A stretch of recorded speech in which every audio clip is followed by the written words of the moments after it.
All right, friends, welcome back to week 3 of Lent Madness here. We are going to do what we did last week.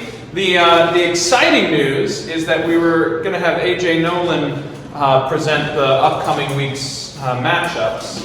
And that's exciting because A.J. is much more technologically savvy than either me or Vince. So we have a slideshow and information, even a little video. AJ unfortunately came down with COVID, so our tools are much fancier than they have been in weeks past. So this is good. All right, so we are going to do what we did last week, which is look back at the last week's matchups to review, see how they turned out, and then we will look forward to this coming week to see who's left on our bracket. All right.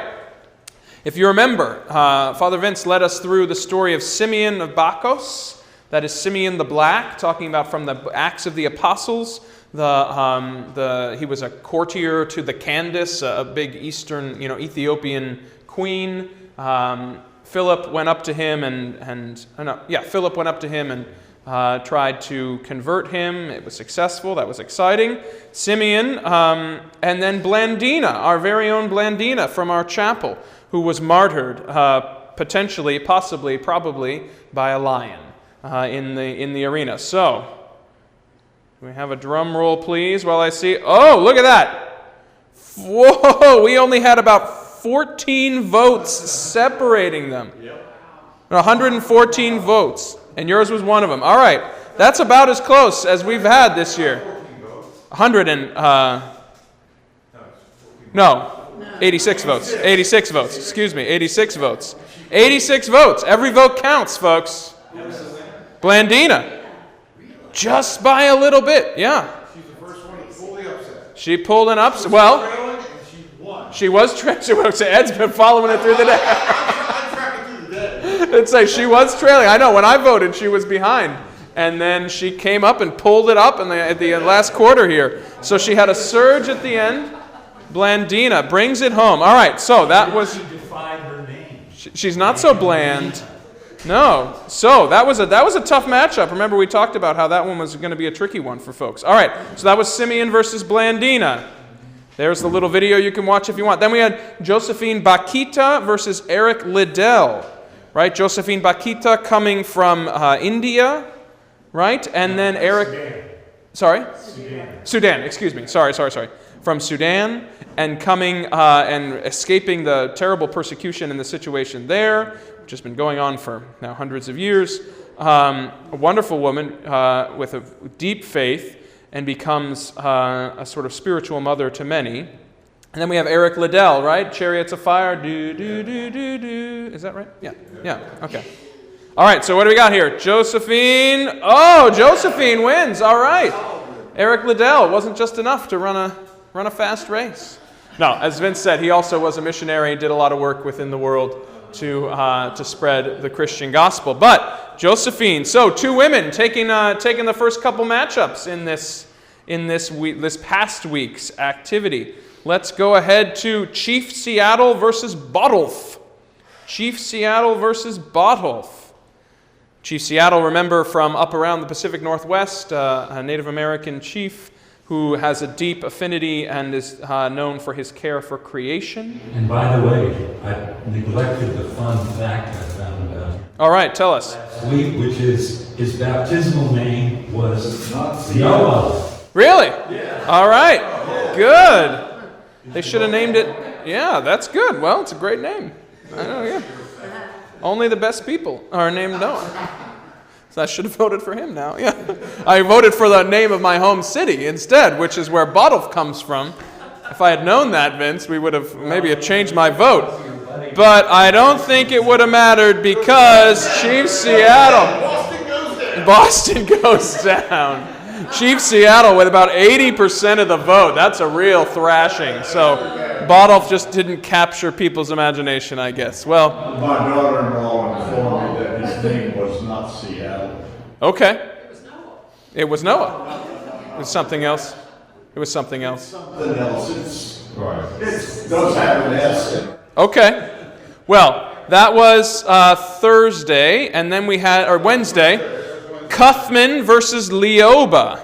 Now we're getting into some of our our very Anglican names and saints. So Cuthman was the one, is he the one with the wheelbarrow?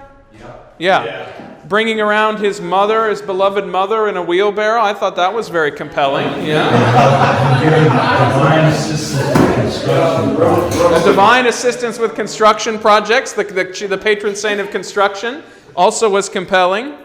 And Leoba, far more compelling. All right. Well, she was a nun affiliated with Boniface.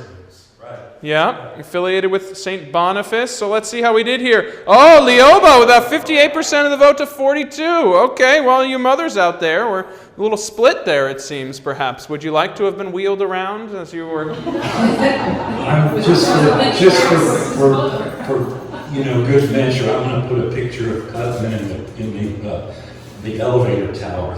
Okay, fair enough. That's fine. Just to give our guys an extra motivation there. Say, we're praying for you, boys. Panhandlers or something bring their babies and their dogs along. Well, they have to. They can do it. Brendan of Clonfert and David of Wales. Clonfert and... So, Brendan versus David. And by this was the other fun fact I omitted. In addition to the week, David on St. David's Day is supposed to have daffodils, and we've got them. We've got daffodils. And we're singing a great Welsh tune. David, much beloved by the Welsh. Brendan, much beloved by the Irish. Not quite as much as St. Patrick, but very much so. And so, this one was a surprise to me.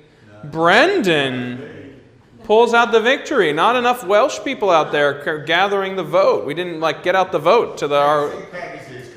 The people are in an Irish frame of mind. They've already switched. They've jumped the channel there. My son-in-law's last name is Welsh. Okay, well, I guess, we've got that here. All right, so David of Wales, sorry, David. St. David, he even had his St. David's Day a couple weeks ago. The consolation prize is the final hymn today at the liturgy. Is a great Welsh. That's true. We have Cum Ronda at the end there. All right, so that's last week's. We got some close. We had some beatdowns. We had some upsets. We had all that going on. So that was last week, which sets us up well for this week, where we're going to have another bunch of matchups. And by the end of this week, we'll be getting into our second round here, too. So we'll talk a little bit about that. Episcopal saints. I want to read this definition just real quick, and then Vince is going to take us through the matchups. But this is just a reminder of why we're doing this. The Episcopal Church came out with an expanded calendar of saints called Holy Men, Holy Women, back about 10, 12 years ago now. And this is a nice quote from there that I think helps with that. The greatly enriched calendar contained within these covers, the book, gives flesh and blood reality to that host of witnesses which is not restricted by ordained status, denomination, gender, culture, or professional calling. So they're expanding what a saint can be. All right. A minor technical difficulty.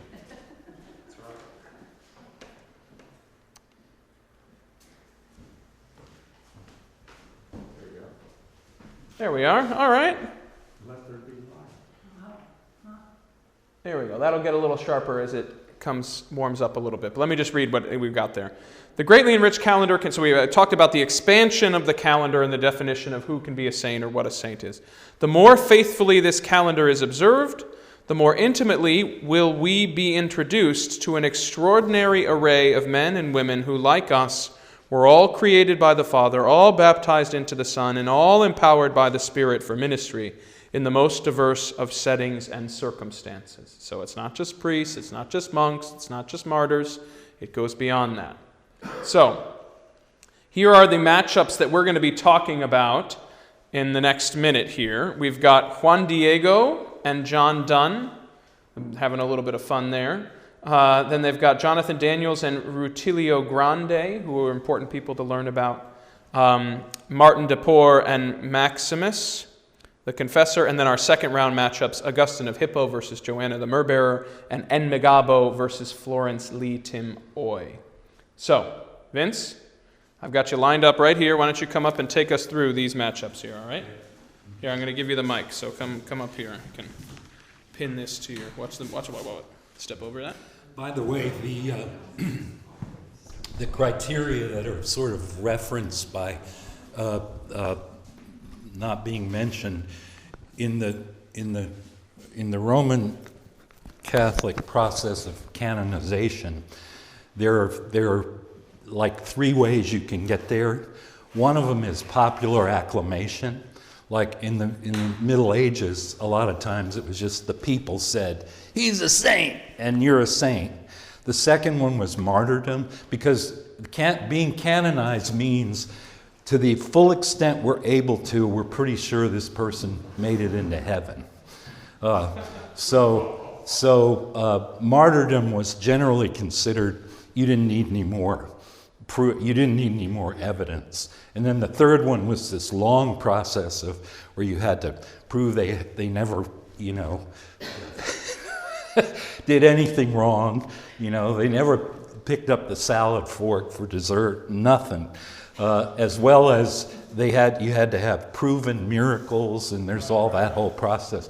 So I think the point implicit in that statement there is, we're looking at, and the result of all that was, for a long time, the people who got canonized were the weirder the better, And I'll talk about that a little bit when we get to Martin de Porres today. But I think this more relaxed sense of, we want to get some real people in here, not just, people who walk through walls and stuff like that. Anyway, okay, Jonathan Daniels, he was a real person. He was the valedictorian of his class at BMI back in the 50s. Mm-hmm. And you can go online, if you're interested, you can go online, and the Episcopal News Service has a great documentary about Jonathan Daniels that includes a recording of his valedictory speech at when he graduated from college. After he got out of college, he was attracted to pursuing ministry in the Episcopal Church. He was a seminarian in Boston at, it's now called, or is it now closed? It was ETS, but now it was EDS. And now He, as a seminarian, he responded to the call of Dr. Martin Luther King, who was asking for, clergy and church people to come to Selma for the march that, is now famous, because we see the pictures of them coming across the bridge, and then all these people being beaten, including John Lewis. There's a great, in that picture, you kind of see him going down like this. He wasn't afraid of being beaten. He was afraid he was going to be thrown across the bridge and he couldn't swim. Yeah. So you think about funny things. Anyway, after Selma, Jonathan Daniels stayed down there and was helping with trying to get people registered to vote. They went to this particular town, and they were working on trying to get people registered. A bunch of them were arrested, and they were put in jail for about a week. And then all of a sudden they were released. They didn't know why. But anyway, they walked up the street from the jail and went to get some sodas at this grocery store. And when they came up the step to the grocery store, this guy walked out of the door with a shotgun and said he was going to blow their heads off. And Jonathan Daniels pushed this young woman, Ruby, what is it? Oh, okay. Ruby Sales pushed her aside just as this guy fired a shot, which killed Jonathan Daniels immediately. And there was a Roman Catholic priest with them. He was also shot. He was seriously injured, but he recovered from that. And in this, if you go on the website to see the Episcopal News Service story, there's actually a clip of Ruby Sales describing what happened. She's still living. She went on to become involved. She actually went to EDS, was it, herself. I don't think she went for ordination, but she was involved throughout her life with the civil rights movement. And last I can tell, she's still living. She's probably about 75 and may live in Washington or somewhere else.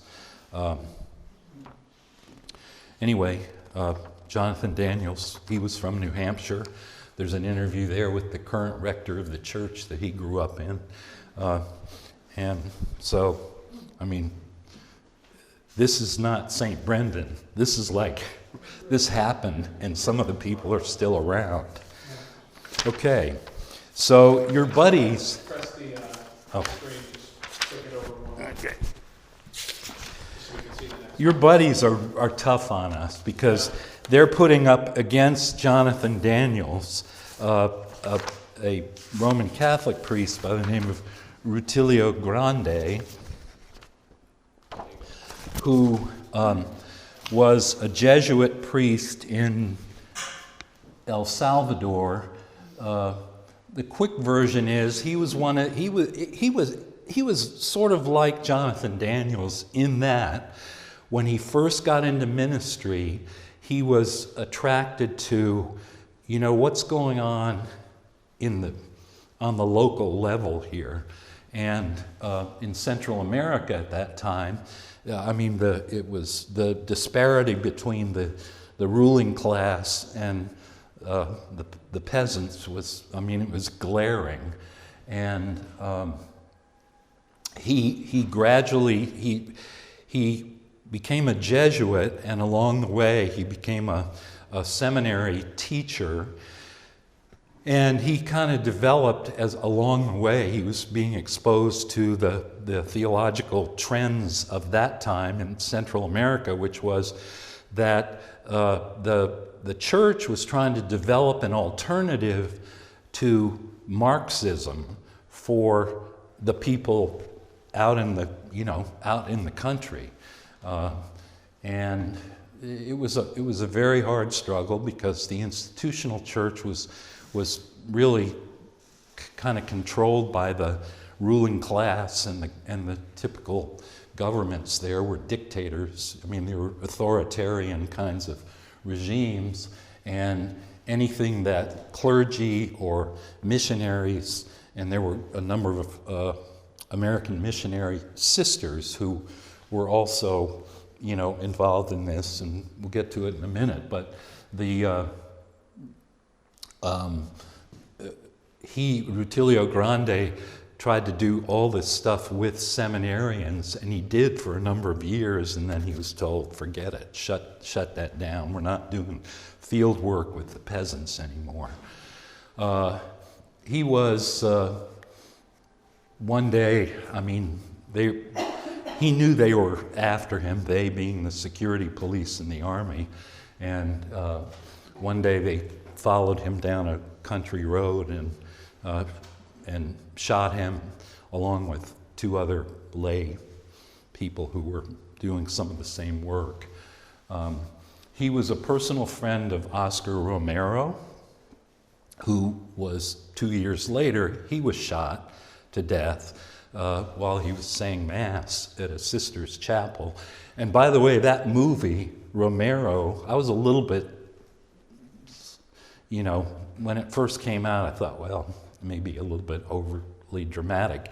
The thing about it is, it's not. That's really worth seeing, because it gives you a sense of just the ordinary life that these people are living, and then this violence goes on that's just incredible.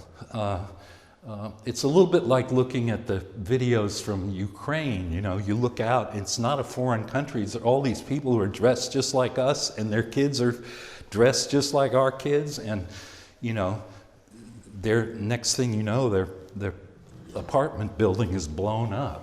It's pretty compelling. I think that movie was really well done, Romero. Those of you who were around back in 1980 may remember, and this was kind of one of the signs of the times.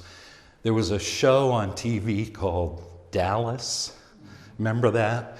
And one of their big marketing things was at the end of season, whatever it was, the evil guy gets shot, right? And that was the last episode of this season. So everyone's waiting till September, and everybody in the United States is saying, "Who shot JR?" Well, that was about the same time that Oscar Romero was shot. Nobody ever was interested in that. It was kind of an interesting cultural artifact of the time. Anyway, you can also read some pretty good. Okay, there's lots of stuff about Rutilio Grande on the internet too. This is a tough call, Jonathan Daniels and Rutilio, but okay. John Donne, the metaphysical poet, and also did a whole lot of other things. He grew up in a Roman Catholic family, which at the time he was growing up, the Catholics Catholic worship was illegal in England, so they were called recusants because they had to kind of stay behind closed doors, and they smuggle priests in, and you've seen all this stuff. If you can, anybody know the name? What is it? Lucy Worsley on PBS. She's the one that does all these shows about the Tudors and the Elizabethans.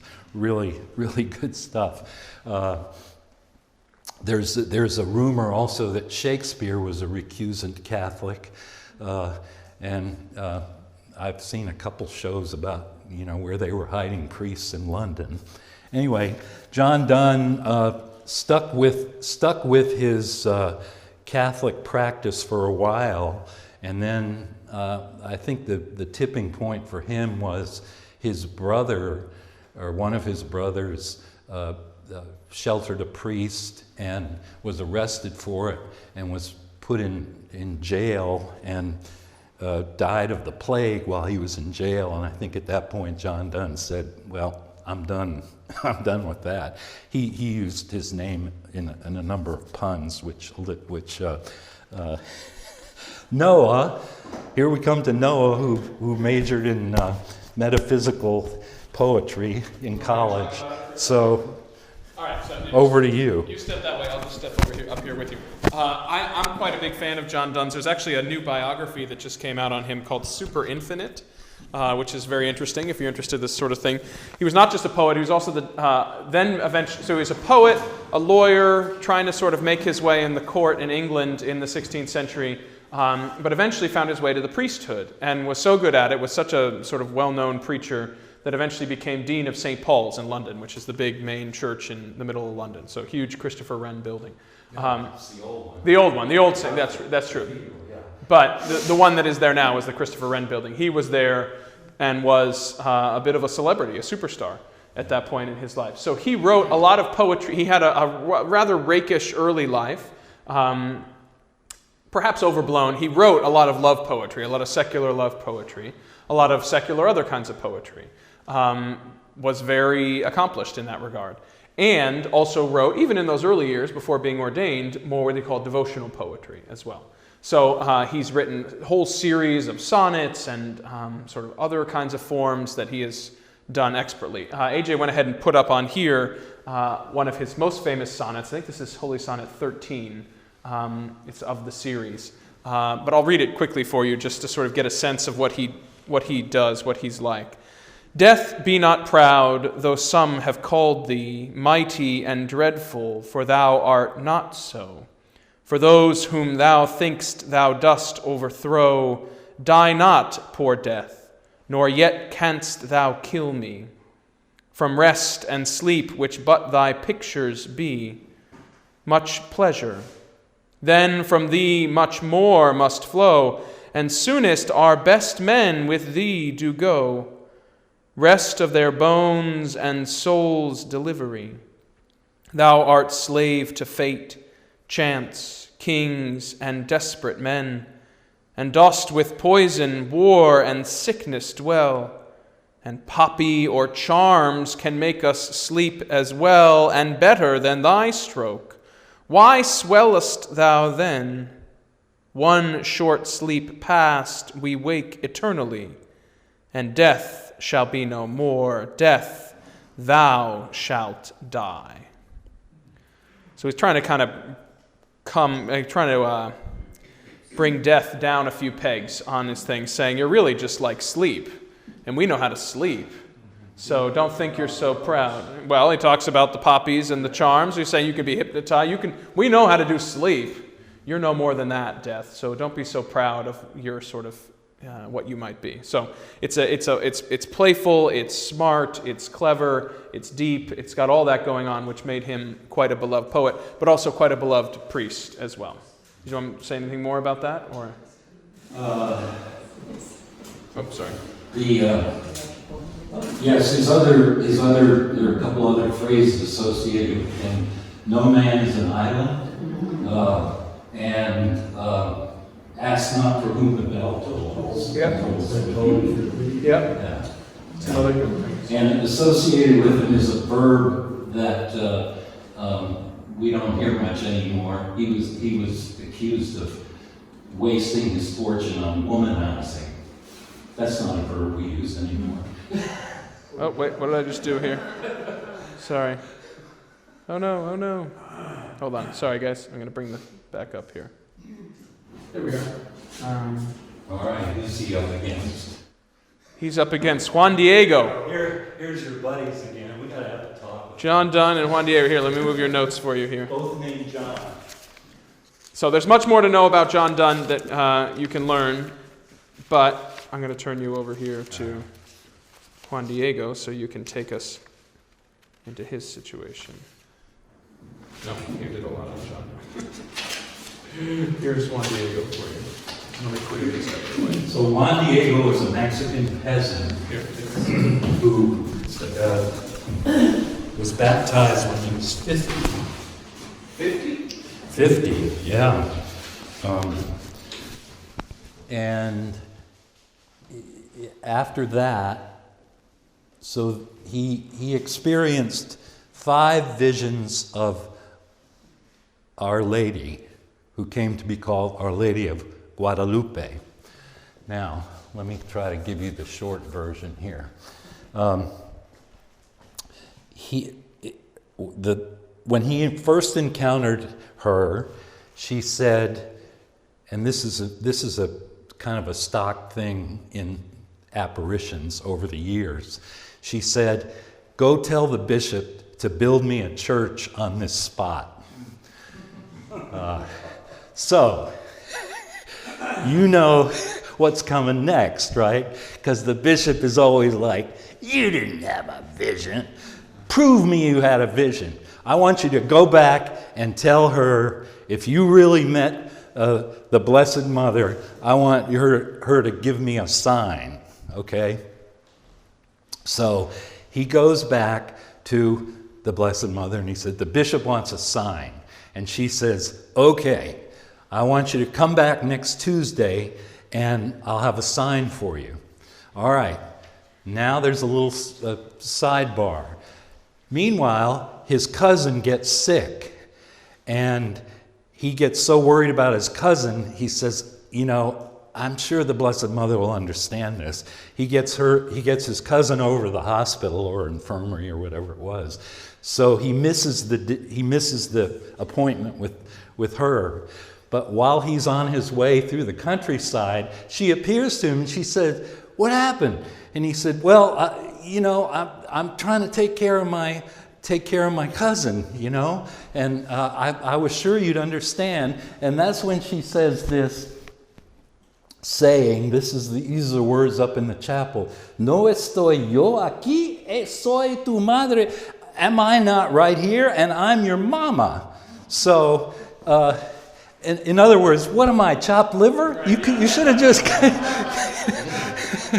you should have come to me. She said, "Don't worry about your cousin, he's okay." Now, what I want you to do, this is what we're going to do for the bishop. Go up to the top of that hill. Now, by now it's December 11th, I think, and it's cold. And up on the top of the mountain, she says, go up there and you're going to find these Castilian roses, which are unlikely to be on any hill in Mexico in December. And I want you to go and gather those up and take them to, and here's a shawl. You can gather them up and take them to the bishop. So he goes up there, he finds the roses, he wraps them up in the shawl.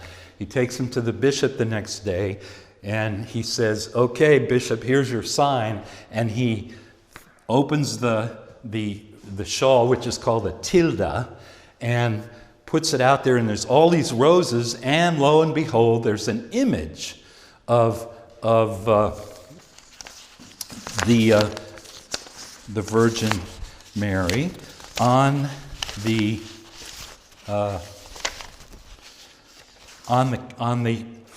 tilde, and this is just the image of the head, but you all will know this image. It's the one that is still framed behind glass at the shrine, which is the most visited pilgrimage shrine in the world for anything. And the references in the iconography on this image are all from the book of Revelation. It's a woman clothed by the sun and standing on the moon. You'll see it all there. It's all this. It's feminine goddess archetypes that are pictured there.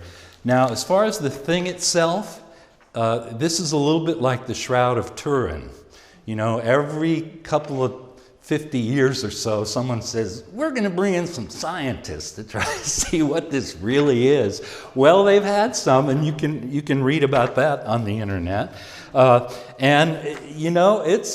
a little bit, you kind of wonder, because some guy from one of these Washington big science labs went down there and said, well, there's some things we can't explain here.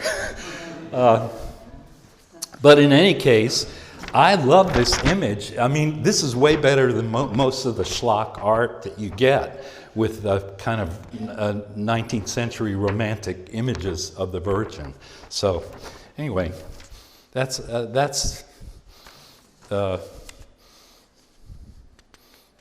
what I have to say about this. This is your fun quote about her.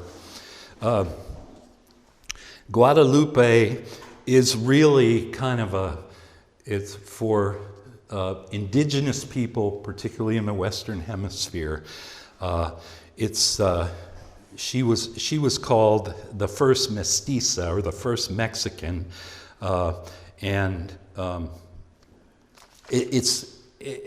she pulls together a lot of things that go way back in the sort of consciousness of the Aztec people, for example. And someone compared it to, the early Christians took the ruins of temples, of pagan temples, and built their churches. This is a little bit like that in a cultural sense, that the Aztecs took stuff out of their culture and heritage and rolled it all together. And one person referred to it as the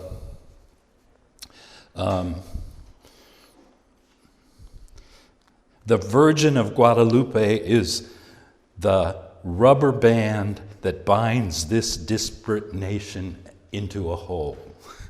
And I think it's not just Mexico. It's all it would be the Inca civilization too, further in South America.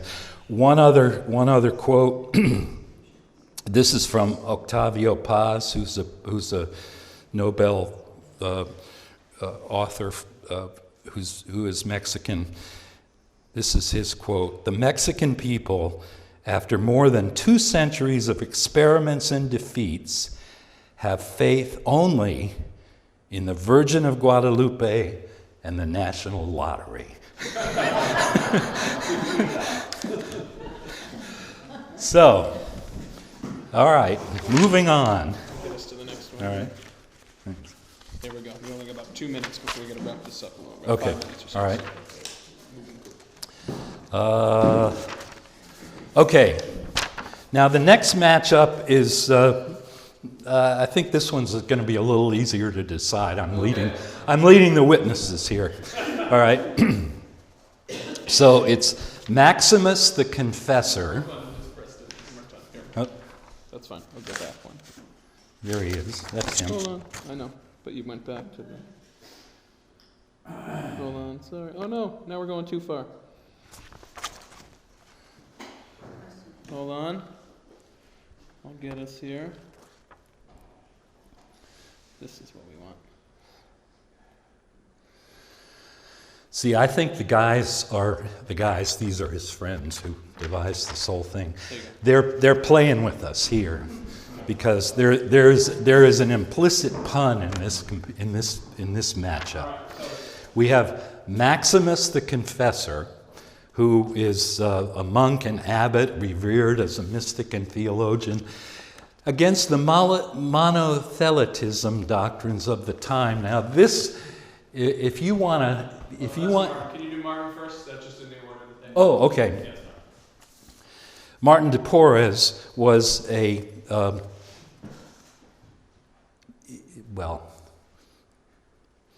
was the son of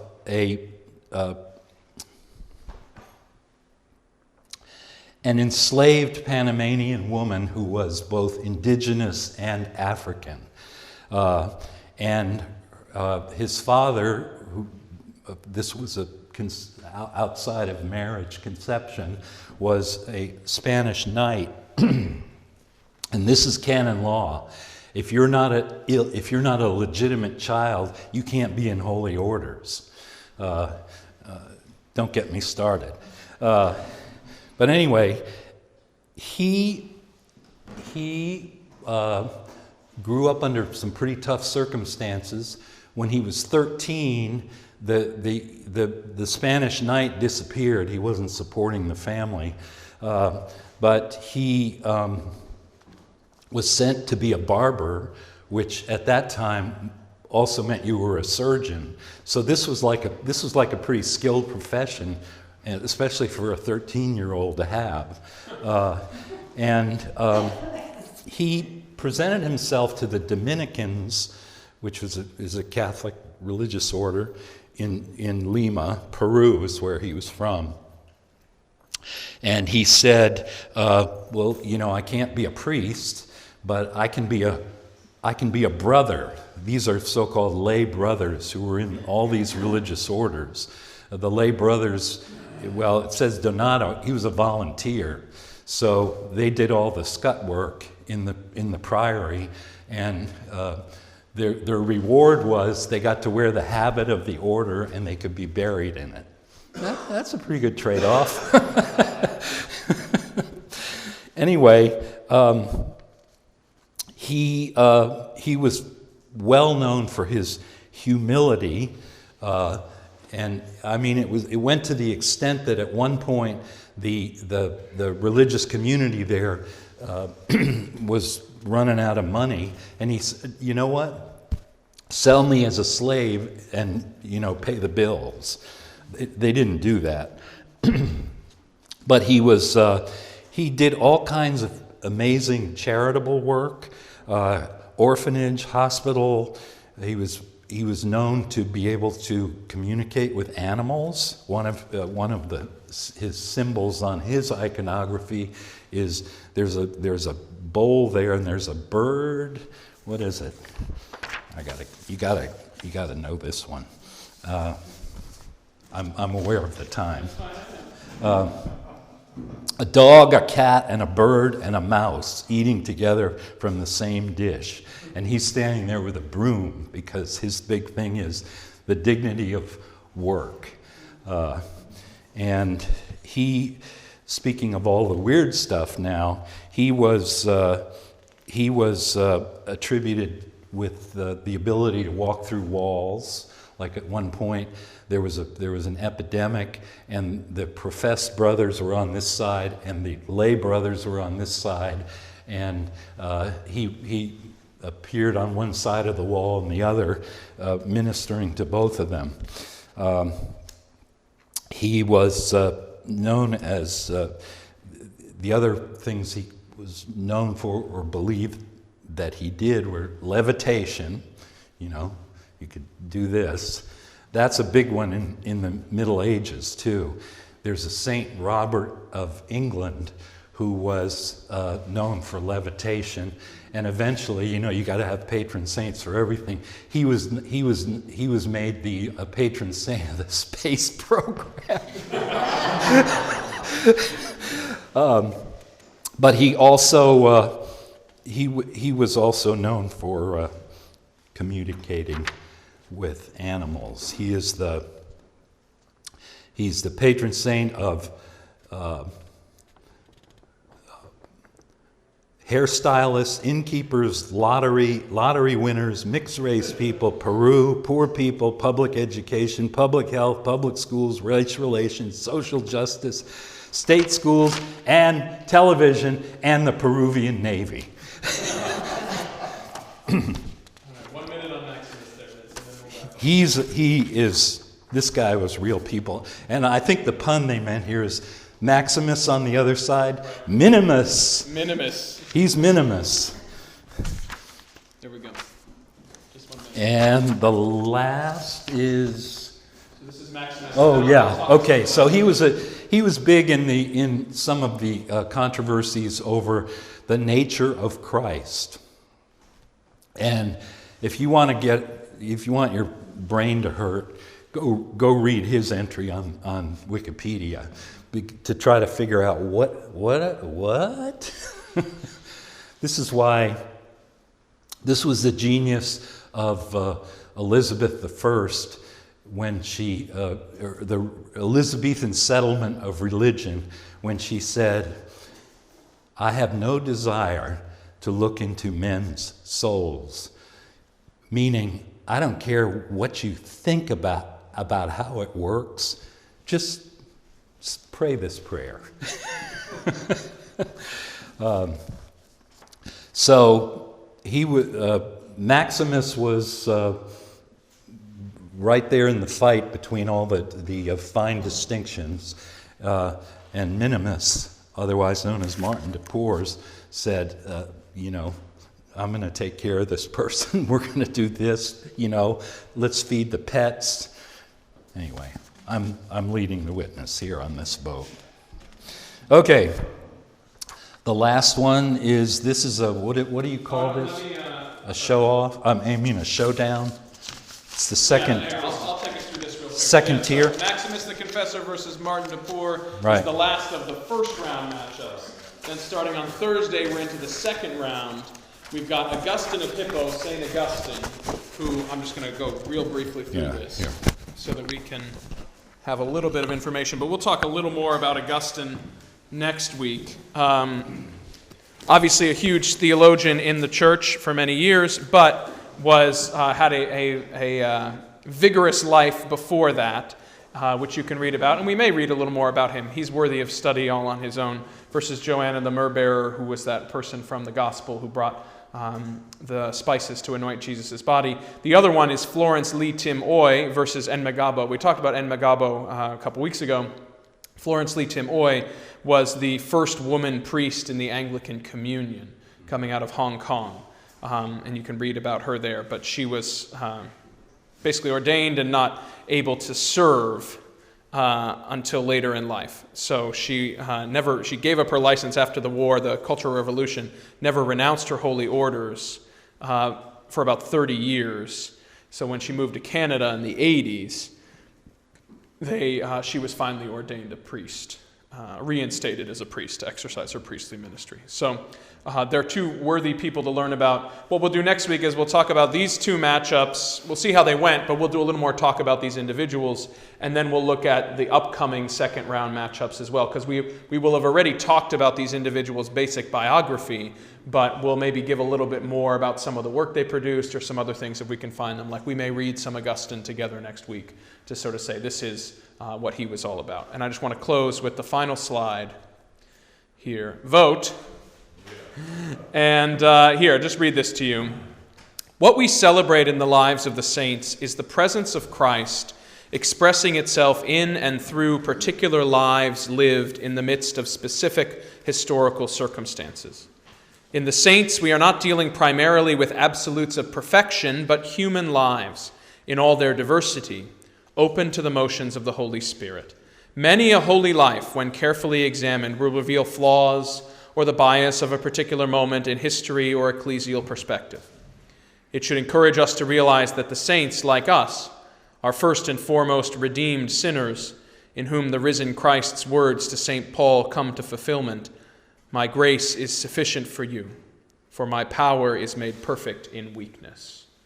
So both that first slide and that last slide offering you an episcopal definition of a saint, which is different, perhaps, than some of the other definitions you may be familiar with. So, go vote, keep it up, have fun, and I can say, because I spent the week with both Scott and Tim at a conference, that they are very thrilled that people are participating in this, and they appreciate all that you're doing. So thank you.